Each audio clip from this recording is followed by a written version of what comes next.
never been in this situation, but if it was Craig's idea to concentrate more on the client than the carer, then it worked really good. I thought maybe we could have possibly spent a little bit of time with the carer, as it does say she's really tired, and that maybe suggest alternatives, not just to the supervisor, but that there are carer support groups and that out there, and that maybe if she is feeling overwhelmed, that there is stuff out there for her. I'm not sure, apart from that. That's a really good point, actually. Yeah, and something that you could really bring into the whole thing about, okay, you've got one person you're dealing with, what do you do with the other person who's here, who's suffering just as much? They just don't have to, they're not getting the specialised treatment, but they're in just as much, not so much pain, well, I suppose you call it pain. Yeah. And as Melissa pointed out, it fits in under seeking assistance and the need to refer out. It's not just to the client, but also to the other people that are involved in the situation. Good point.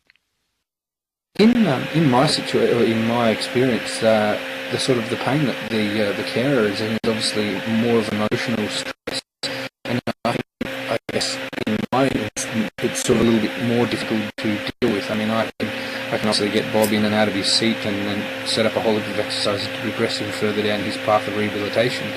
But definitely referring someone on to support groups for carers or counsellors or social workers or something would definitely be something I would probably point out to students now, having done this scenario.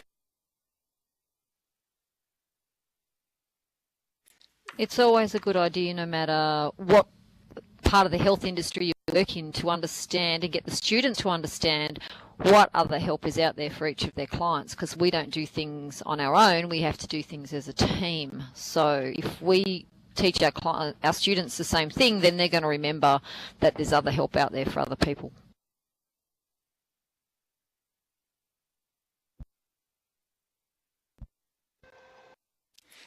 Just one other thing as well. I sort of listed some other things that you could make it more and more difficult in there. For one of them was really that the client demands and conditions and everything like that, and demands to speak to the supervisor, which then forces the worker to actually go that extra step. But it does put a lot of control in the actual person who's playing the client, and if you get a student that is being a bit mean and nasty, it'd be kind of hard to do, but that's sort of one possibility as well.